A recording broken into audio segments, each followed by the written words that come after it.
کا احساس محبت، غمگساری، مساوات، اخوت پیدا کرنے کا ایک بہت بڑا داعیہ نہیں ہے؟ کیا فرمائیں گے اس حوالے سے؟ اگر جس طرح رمضان میں مسلمان مسجدوں کا رخ کرتے ہیں، اگر عام حالات میں بھی کریں تو شاید مسجدیں کم پڑ جائیں۔ یہی حکمران طبقہ ہے، ان کو غریب کی نفسیات کا کیا پتہ۔ رمضان کو کہا گیا شہر المواسات، جی ہمدردی و غمگساری کا مہینہ۔ صرف اللہ تعالیٰ کے ذات کا یہ مقصد نہیں ہے کہ انسان کو سارا دن بھوکا پیاسا رکھے، اس سے کوئی آبجیکٹو اچیو نہ ہو۔ ایسے لگتا ہے جیسے خدائی دسترخوان کھل جاتا ہے، اور اللہ کا دسترخوان ہے اور جو مرضی آئے جو آ کے بیٹھ جائے۔ یہاں پہ آنے والے سے کھانا پوچھو، روٹی پوچھو، اس سے اس کا مذہب اور مسلک نہ پوچھو۔ اور کتنا اچھا لگتا ہے جب چھوٹے چھوٹے بچے، انہوں نے روزہ نہیں رکھنا ہوتا، وہ بھی بیٹھے لیکن وہ بھی ساری کرتے افطاری، اور چھوٹے چھوٹے ہاتھوں سے اللہ کی بارگاہ میں جب دعا کر رہے ہوتے ہیں، اور بزرگ بھی، بچے، بوڑھے، جوان، عورتیں سب بیٹھتے ہیں، مانگتے ہیں، تو اللہ کتنا کرم فرماتا ہے۔ نبی پاک علیہ الصلوۃ والسلام نے فرمایا کہ ساری کیا کرو، اس میں برکت ہے، اس میں بہت فوائد ہیں، چاہے ایک گھونٹ ہی کرو۔ یہ عبادت کیسے امت مسلمہ کو جوڑتی ہے، وحدت ملی کو جوڑتی ہے، ہمارے اندر اخلاقی محاسن کو توانا کرتی ہے۔ جو روزہ نہیں رکھ سکتے وہ فدیہ دیتے ہیں، کچھ ایسے لوگ جو کفارہ دیتے ہیں، اور رمضان المبارک میں موسٹلی لوگ زکوٰۃ بھی نکالتے ہیں، پھر عید الفطر کی نماز سے پہلے فطرانہ دیتے ہیں۔ تو جب یہ غریب، مساکین، فقراء پر خرچ کیا جاتا ہے تو یہ بھی کہہ لیجیے کہ وحدت ملی کے ایک تصور کو فروغ دینے والی بات ہے، لیکن مقصد آپ کا اللہ ہو۔ ناظرین محترم، رمضان اللہ کا مہمان، رحمتوں، برکتوں اور مغفرت کا مہینہ، یہ ماہ مقدس اپنے اندر، اپنے جلوہ میں اللہ کریم کی اتنی رحمتیں، برکتیں، انوار و تجلیات لیے ہوئے ہیں۔ کاش کہ ہم حقیقی معنوں میں سمجھ سکیں کہ رمضان ہے کیا۔ اور رمضان کے لفظ سے یہ اندازہ کر لیجئے، رمضان کا معنی ہوتا ہے جلا دینے والا۔ یہ بندہ مومن کے تمام گناہوں کو جلا کر راکھ کر دیتا ہے۔ اور آقا کریم علیہ الصلوۃ والسلام نے کیا ہی ہر بات ہی خوب فرمائی کہ جب رمضان کا مہینہ آتا ہے تو جنت کے دروازے کھول دیے جاتے ہیں، جہنم کے دروازے بند کر دیے جاتے ہیں، شیاطین جکڑ دیے جاتے ہیں، یعنی جو کام بدی کی طرف لے کر جاتے ہیں، بدی کا جو دائیہ ہوتا ہے انسان میں، وہ دب جاتا ہے، کمزور ہوتا ہے، اور خیر کا جو پہلو ہوتا ہے، خیر کی جو اس کی کہہ لیجیے کہ حص ہوتی ہے، وہ سٹرونگ ہو جاتی ہے۔ اس لیے آپ علیہ الصلوۃ والسلام نے فرمایا جب رمضان کا مہینہ آتا ہے تو کوئی ندا کرنے والا یہ ندا کرتا ہے، یا باغی الخیر اقبل، اے نیکی کے چاہنے والے آگے بڑھ۔ اور وہی ندا کرتا ہے کہ یا باغی شر اکثر، اے بدی کے چاہنے والے رک جا۔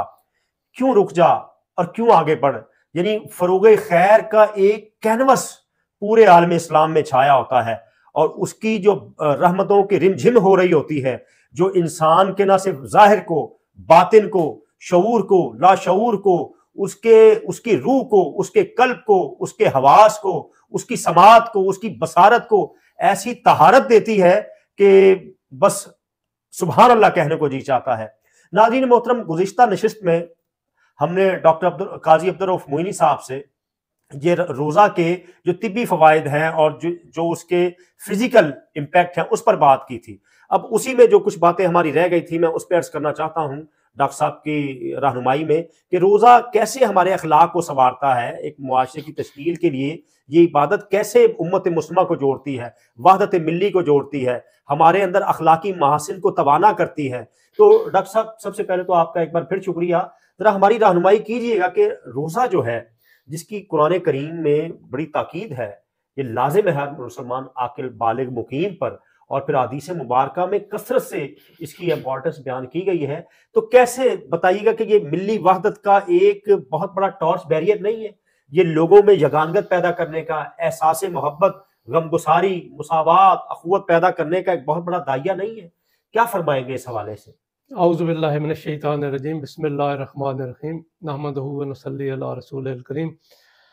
ڈاکٹر صاحب بہت شکریہ کہ آج ہم اس دوسری نشست میں، استقبال رمضان کی نشست میں روزہ کے حوالے سے گفتگو کر رہے ہیں۔ پچھلی نشست میں اس کے ہم نے کچھ میڈیکل بینیفٹس کے حوالے سے بات کی، اور ویسے بھی میں نے عرض کیا کہ اس کے بہت سے اسپیکٹس ہیں، بہت سے پہلو ہیں جن پہ کئی گھنٹے گفتگو کی جا سکتی ہے۔ اور آپ نے آج جو موضوع آپ نے جو چنا، اور بڑا خوبصورت موضوع ہے، اور وقت کی ضرورت بھی، آج کے دور کی ضرورت بھی ہے۔ بیسیکلی رمضان شریف میں جب آپ دیکھتے ہیں تو پوری دنیا میں ایک وقت میں روزہ جو ہے وہ اس کو ایک مہینے، وہی مہینہ جو ہوتا ہے پوری دنیا میں مسلمان عبادت میں، روزہ میں، سحری میں، افطاری میں لگے ہوتے ہیں۔ تو بذات خود ایک ملی وحدت کا جو کنسیپٹ ہے، وہ مثال جو ہے وہ دیکھی جا سکتی ہے کہ دنیا بھر کے تمام مسلمان ایک وقت میں روزہ رکھ رہے ہیں، ایک وقت میں افطاری بھی ہو رہی ہے، سحری بھی ہو رہی ہے، پھر جو ہے وہ آپ دیکھتے ہیں کہ لنگر کی تقسیم، سحری کے جگہ جگہ پہ سحری کے دسترخوان لگ جاتے ہیں، افطاری کے دسترخوان لگ جاتے ہیں، اور افطاریوں اور سحریوں کا جو ہے وہ دعوتیں دی جا رہی ہوتی ہیں۔ ڈاکٹر صاحب چاہت اور محبت ملن کا ایک سما بن جاتا ہے، اور ایک عجیب سا ایک خوبصورت ایمان افروز روحانی ماحول ہوتا ہے۔ ساری دنیا جو ہے، سارے مسلمان مسجد میں تراویح، نماز تراویح کے لیے جا رہے ہوتے ہیں، اور دیگر نمازوں کے لیے بھی دیگر نمازوں، جتنی دنیا ماشاءاللہ مسجدوں میں عام دوسری نمازوں کے لیے جاتی ہے۔ گرامی کی معذرت، اگر جس طرح رمضان میں مسلمان مسجدوں کا رخ کرتے ہیں، اگر عام حالات میں بھی کریں تو شاید مسجدیں کم پڑ جائیں۔ یہی تو ملی وحدت کا کنسیپٹ جو اسلام نے دیا، اس کی بہترین مثال ہے، اور رمضان شریف میں تو یہ مثال جو ہے جوبن پہ ہوتی ہے۔ اس کے بعد اگر آپ اس کا دیکھیں تو انسان کے جو دوسروں کے ساتھ ہمدردی اور محبت کا جذبہ وہ رمضان شریف میں پیدا ہوتا ہے۔ مشائخ کی مجھے ایک مثال یاد آئی، وہ فرماتے ہیں کہ جب تک انسان خود کوئی بھوک برداشت نہ کرے، اسے بھوکے کی نفسیات کا پتہ نہیں چل سکتا۔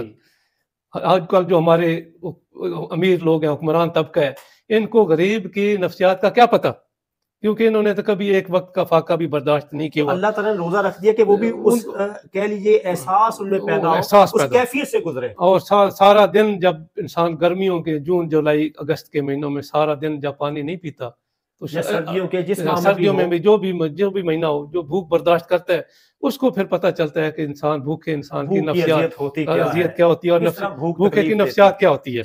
تو یہ کنسیپٹ بھی دیتا ہے، پھر پتہ چلتا ہے کہ انسان کو جو ہے کمزور، جو مالی لحاظ سے کمزور لوگ ہیں، ان کی مدد کرنی چاہیے۔ اچھا ڈاکٹر صاحب، مالی لحاظ سے مدد کرنی چاہیے، یعنی بھوکوں کو کھانا کھلانا چاہیے۔ آپ ملک پاکستان کی ممتاز خانقاہ عالیہ بیربل شریف ضلع سرگودا کی، یقیناً اگر میں یہ کہوں کہ بڑی معیاری خانقاہ ہے جو بیک وقت تعلیم بھی دے رہی ہے اور تربیت بھی کر رہی ہے، آپ اس کے پیر صاحب کے رائٹ ہینڈ ہیں، اللہ ان کو سلامت رکھے۔ تو جو خانقاہیں کام کرتی ہیں انفرادی طور پر، مختلف خانقاہیں، تو خانقاہوں کے جو مؤسسے اعلیٰ تھے یا جو بانیان ہیں، جو آج ان کے متولی ہیں، یقیناً ان کے ذہن میں یہ روزہ کی عبادت ہوگی کہ جس طرح روزہ جوڑتا ہے تو ہم نے بھی لوگوں کو جوڑ کر رکھنا ہے۔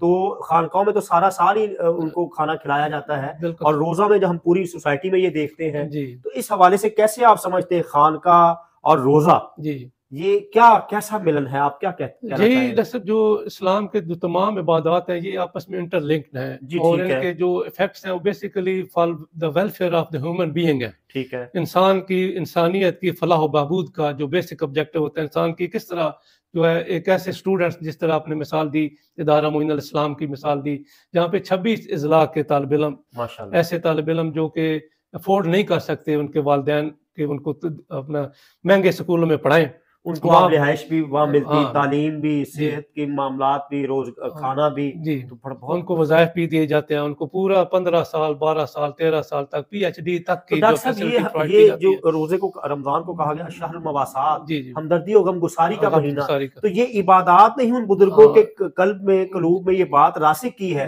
کہ ہمدردی کو فروغ دیا جانا چاہیے۔ اور یہی چیزیں، یہ رمضان شریف کی عبادت ہو یا دوسری عبادات جتنی بھی ہیں، یہ بیسیکلی انسان کے اندر ایک اس چیز کی تڑپ پیدا کرتی ہیں کہ یہ فلاح انسانیت، پروجیکٹس آف سوشل ویلفیئر، ان کو چلانا چاہیے۔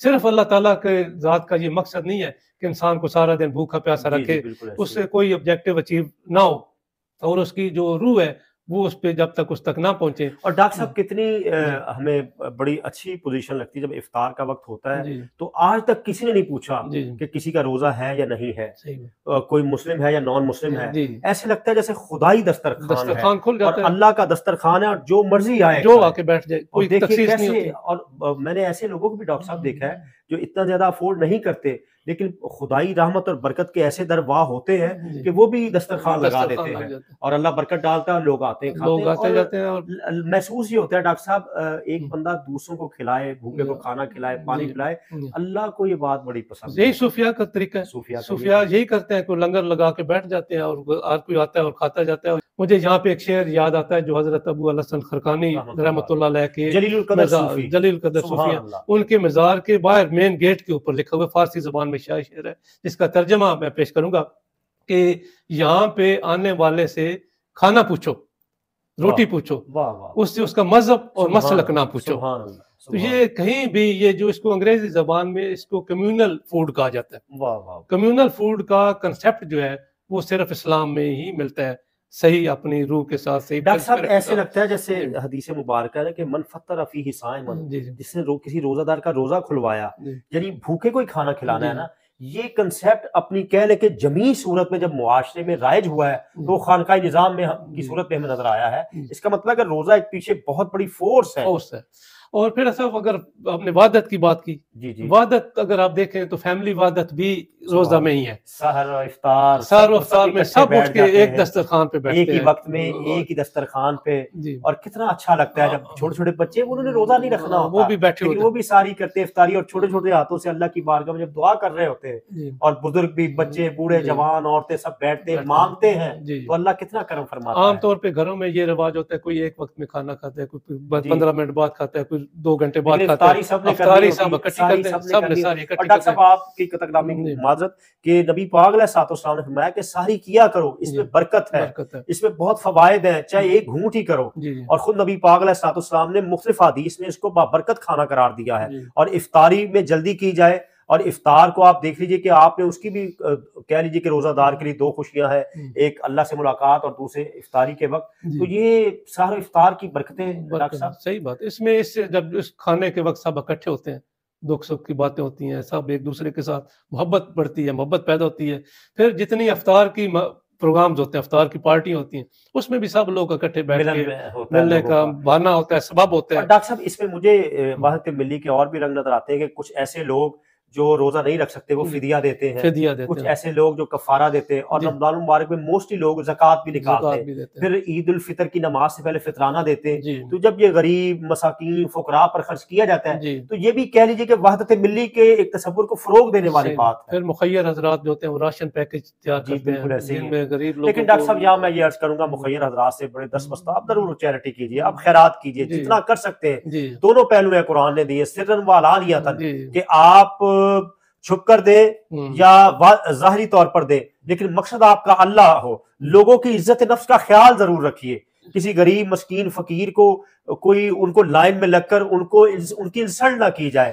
دیکھیے شرف آدمیت, وقار آدمیت سب سے پہلی چیز ہے. آپ ایک آٹے کا تھیلا دے کر اور گھنٹوں لائن میں لگوائیں ان کو دھوپ میں, یہ ڈاکٹر صاحب کو مناسب بات لگتی نہیں. بالکل ایسے نہیں ہونا چاہیے. یہ سیلف رسپیکٹ اور ایگو کو ہرٹ کرتے ہیں ایک انسان کی, چاہے وہ امیر ہو یا غریب ہو, ہر انسان کی اپنی ایگو ہوتی ہے, سیلف رسپیکٹ ہوتی ہے. تو اس پہلو کو بھی مد نظر رکھنا بہت ضروری ہے, اور یہ تو خاص کر خفیہ ہی دینا چاہیے. ایسا سسٹم ہونا چاہیے کہ جس میں آپ کو پتا ہو کہ کون معاشرے میں جو ہے وہ فائنینشلی اسٹرانگ نہیں ہے, تو اس کو ڈیزرونگ ہے, اس کو خاموشی کے ساتھ. ہمارے مشائخ نے, بزرگوں نے, ہمارے صحابہ کرام نے, خلفائے راشدین میں رات کو اندھیرے میں جا کر کے گھروں میں جا کے دیتے تھے. ہزاروں مثالیں. یہ فرمائیے گا کہ روزہ جو ہے ایک فرد کے جو اخلاق ہیں, اخلاقی پہلو ہیں, ان کے حوالے سے روزہ کیسے ایک انسان کو مثلا اس کے جو اخلاقی رذائل ہیں اس کو دور کر کے اس کو ایک اخلاق حسنہ کا پیکر بنا دیتا ہے.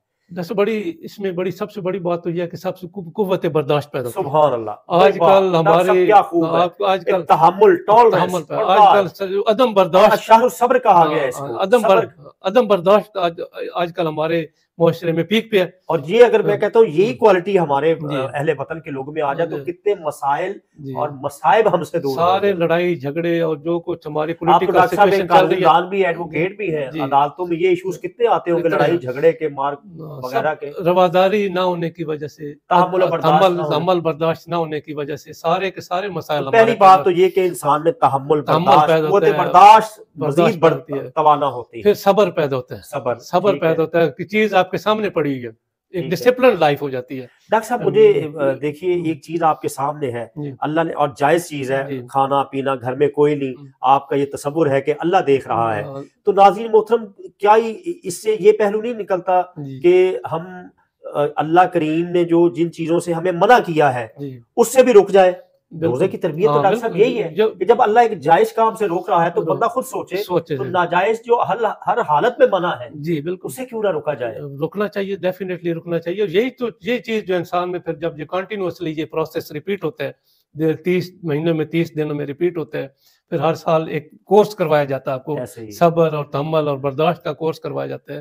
پھر ایک ڈسپلن انسان کی لائف میں آ جاتا ہے کہ ٹائم پہ سحری, ٹائم پہ افطاری. ڈاکٹر صاحب اگر اس طرح کہا جائے کہ تزکیہ نفس، ضبط نفس، مجاہدہ نفس کے لیے روزہ ایک بہترین عبادت ہے۔ اور آپ دیکھیے اس کا پہلا اشرہ رحمت، دوسرا مغفرت، تیسرا نار جہنم سے رہائی کا۔ پھر یہی مہینہ ہمیں جہاں پر ہمارا تعلق باللہ مضبوط کرتا ہے، تعلق برسول کو توانا کرتا ہے، وہیں پر ہمیں ان اکابرین کی یاد دلاتا ہے۔ 3 رمضان کو سیدہ کائنات سیدہ فاطمہ زہرا رضی اللہ تعالیٰ عنہا، حضرت عائشہ صدیقہ رضی اللہ تعالیٰ عنہا، ام المؤمنین حضرت سیدہ خدیجہ رضی اللہ تعالیٰ عنہا، حضرت علی المرتضیٰ شیر خدا رضی اللہ تعالیٰ عنہ، اور غزوہ بدر، فتح مکہ۔ پھر ڈاکٹر صاحب ليلۃ القدر، سبحان اللہ، کیا روحانیت کا کہہ لیجیے کہ ایک برکھا برس رہی ہے، شب بیداریاں ہیں اس میں، شب بیداریاں ہیں، اور پھر ليلۃ الجائزہ ہے، برکتیں برکتیں۔ اللہ تعالیٰ کا شکر ہے سب کہ اللہ تعالیٰ نے یہ نعمتیں امت مسلمہ کو نبی پاک صلی اللہ علیہ وآلہ وسلم کے وسیلے سے دیں۔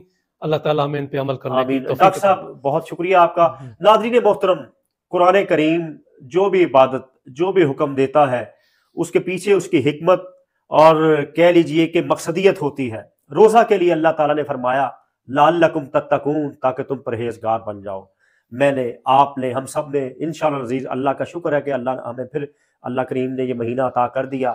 ہم نے غور کرنا ہے کہ ہم میں تقویٰ کتنا آیا، ہم میں صبر کتنا آیا، ہمدردی کتنی آئی، ضبط نفس یعنی اپنے آپ کو کنٹرول کرنا کتنا آیا، ہمارا نفس جو ہے وہ پاکیزگی کے کس درجے پر ہے، ہم نے اس پہ غور کرنا ہے۔